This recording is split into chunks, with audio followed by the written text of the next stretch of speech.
lanjut ke lab yang kelima, yaitu 2.3.6 Linux servers. Langsung saja di sini labnya kita mulai. In this lab, you will use the Linux command line to identify servers running on a given computer.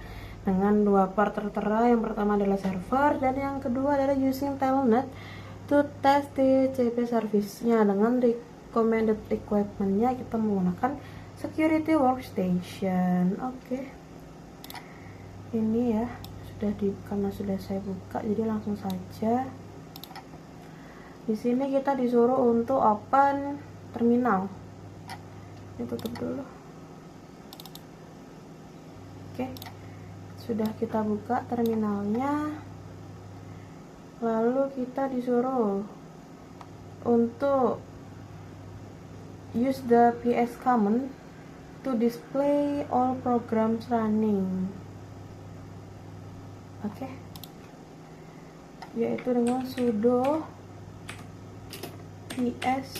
ps-elf. Ada passwordnya. Nah, di sini sudah ada ya. Banyak, there is a bunch of root. Ada banyak sekali root, ada PID,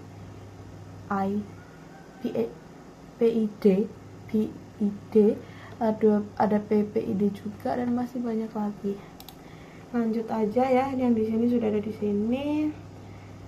Some output omit. Oke, di sini ada pertanyaan, yaitu why was it necessary to run ps as root prefacing the command with sudo? Karena di sini kita loginnya kan sebagai analis ya, jadi kita perlu menggunakan command ini supaya kita dapat melihat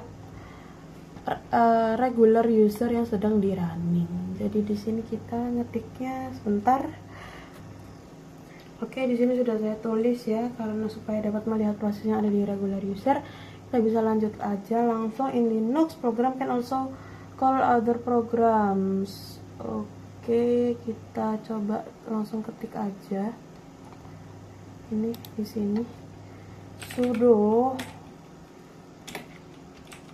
usr/bin/nginx.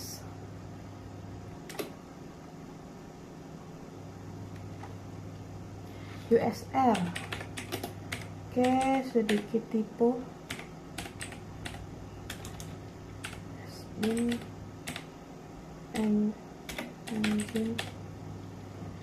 sudo ya. Oke, lanjut sudo ps-ijh.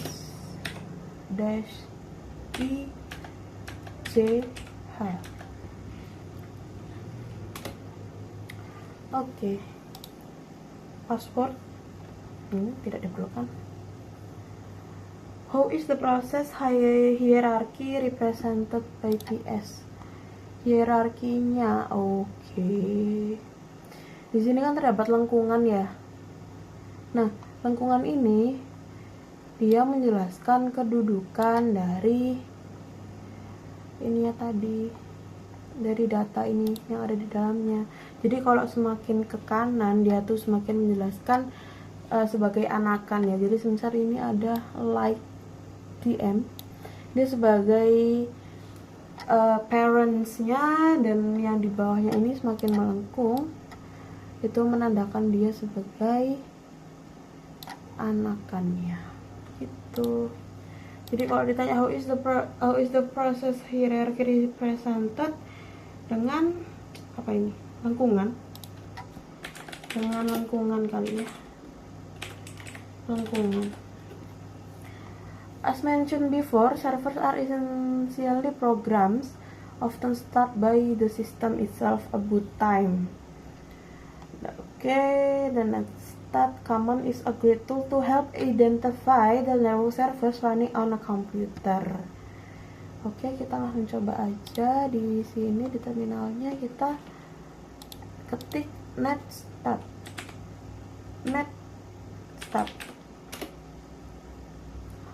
Wah, active internet connection-nya. Oke. Ini ya, connected. Active Unix domain sockets-nya di gram. Oke.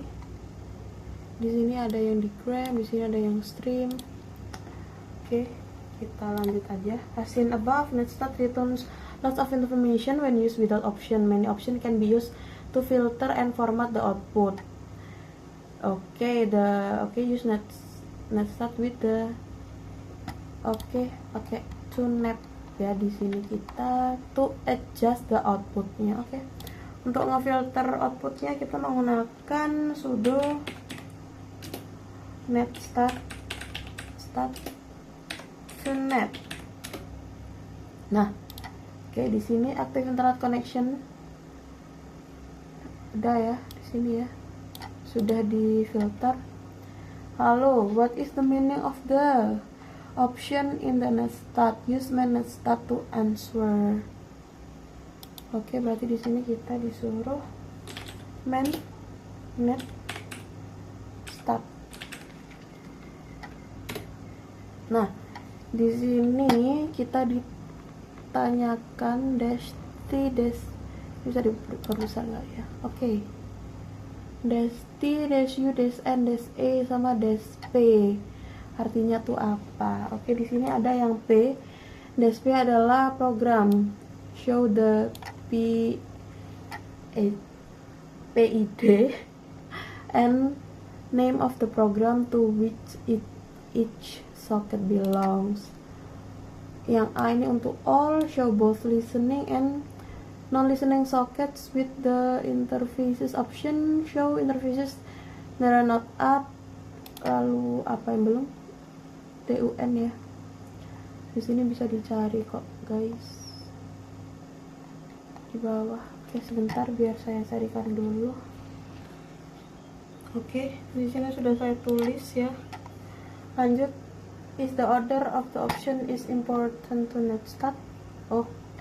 Ini perlu kita view dulu. Di sini tadi enggak ya? Enggak berurutan. No. Lanjut. Client should connect to a port.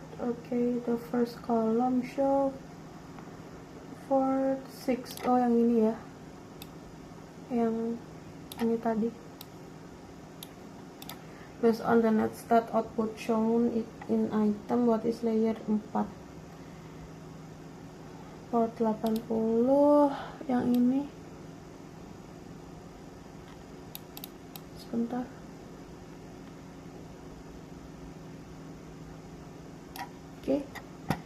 Portnya adalah PHC of process running on. PID-nya adalah 961. Ditulis semua ya, the layer 4 protocol. TCP. Lalu connection statusnya dia, state-nya listen sama 961. While port numbers are just a convention, can you guess what kind of service is running on port 80 TCP? Sebentar. Kalau dilihat dari yang port 80 ini, berarti yang ini dia kemungkinan adalah web server.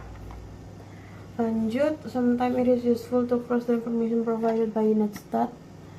Based on the output, kita know data process with PID-nya 395 80 and use PS and grep to list all lines of the PS output that contain. Di sini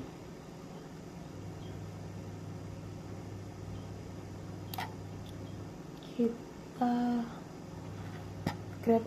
Saya tuliskan dulu. Di sini tadi saya coba menggunakan grep yang 395, tapi karena kita tadi di sininya itu PID-nya adalah 961, jadi saya coba lagi menggunakan PID yang 961 seperti ini. Kita lanjut. Di sini ada pertanyaan, the process PID 395 is engine, so code that we can output from the output above. Ini ya 961 engine X. What is engine X? What is it function? Use Google to learn about. Oke, saya cari dulu. Oke, di sini sudah saya cari apa itu engine, ya server yang efisiensi untuk melayani konten statis, menjadi reverse proxy untuk aplikasi server dan menangani banyak koneksi bersamaan, digunakan untuk load balancing, content caching, reverse proxying dan web streaming server. Dia bisa lebih berjalan dengan cepat. Lalu di sini ada the second line shows that process 39 is owned by a username HTTP dan has proses number 395 as its parent process. Oke, ini. What does that mean? Is this common behavior? Enggak, itu normal karena ini ya. Engines memulai proses 396 dengan nama pengguna HTTP, yang dimana hal tersebut itu normal karena engine X berjalan sendiri untuk setiap client yang terhubung ke port 80 TCP. Why is the last line showing grab 395? Oh, ini tadi 3 grab 961 ya. Karena ingin adjust, memfilter menggunakan grab PID 961. Oke, lanjut ke part yang kedua, yaitu using Telnet to test TCP services. Telnet is a simple remote self application considered insecure because it doesn't provide encryption. Administrators who choose to use Telnet to remotely manage network devices and servers will expose login credentials to the server. Oke, as Telnet will transmit session data in clear text. Oke, protokol port 23 by default. Oke. Di part pertama, engine X was found to be running and assigned to port 80 TCP, although a quick darknet search revealed that engine is lightweight. So use Telnet to connect to the local host on port 80 TCP. Oke. Ini kayaknya bisa kita clearkan dulu. Kita mulai dari awal di part kedua, dimana kita menggunakan Telnet 127.0.1 dengan port 80. Oke, loading. Kita tunggu sebentar. Oke, di sini sudah saya revisi karena tadi ada typo. Lalu kita disuruh press a few letters. Oke, kita ketik apa aja. Kebanyakan kali ya.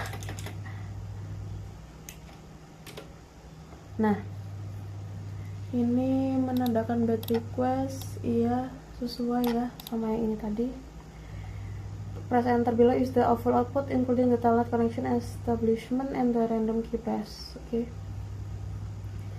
Connection closed by foreign host thanks to the Telnet protocol. A clear text TCP connection was established. Okay, this connection allows us to send data directly to the server because engine X is a web server. Okay, why was the error sent as a web page? Lalu di sini, oke, kita cari dulu yang ini ya. Oke, ini why was the error sent as a web page? Ini tadi kan ada yang di atasnya ini. Mana tadi? Oh, ini ya, HTTP. Jadi engine X adalah server web yang hanya menggunakan protokol HTTP. Karena server web, jadi dia hanya menggunakan protokol HTTP. While the server reported the engine X with ini is affect a web server dengan versionnya ini. Oke. Lanjut, kita looking at the netstat output presented earlier. It is possible to see a process attached to port 22. Use telnet. Oke. Kita disuruh menggunakan ke port yang ke-68. Kita coba ya. Telnet apa tadi, 127.0.0.1 dengan portnya kayak 68. What happens?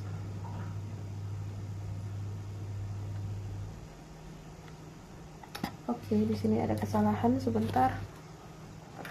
Oke, di sini sudah saya coba yang menggunakan port 22 ya, ini invalid, mismatch. Lalu menggunakan yang telnet 68. Di sini use telnet to what happens? Enable to connect ya dia. Ini enable to connect. Sebentar, ini ada ya. Oke, di sini sudah saya tulis. Ini yang tadi connection reviews. Lalu kita masuk ke reflection questions. Yang pertama adalah what are the advantage of using netstat, sama yang kedua adalah what are the advantage of using telnet dan apakah itu aman. Tadi sudah saya cari. Ini keuntungan dari penggunaan netstat adalah pemecahan masalah dan konfigurasi yang juga dapat berfungsi sebagai alat pemantauan untuk koneksi melalui jaringan. Sedangkan untuk keuntungan dari telnet adalah karena ukuran yang kecil dan ringan dapat memanipulasi sistem dari jarak jauh dengan baik dan tidak menggunakan bandwidth yang besar karena berupa terminal text based. Tapi apakah itu aman? Jawabannya adalah tidak aman karena data tidak dienkripsi, sehingga lebih disarankan untuk menggunakan protokol transfer file yang aman seperti FTP atau secure copy jika keamanan adalah kebutuhan yang penting. Jadi di sini kita copy aja langsung sama yang ini. Oke, sudah selesai. Sekian dari saya untuk lab ini, yaitu lab yang ke-5 ya kalau nggak salah. Terima kasih. Wassalamualaikum warahmatullahi wabarakatuh.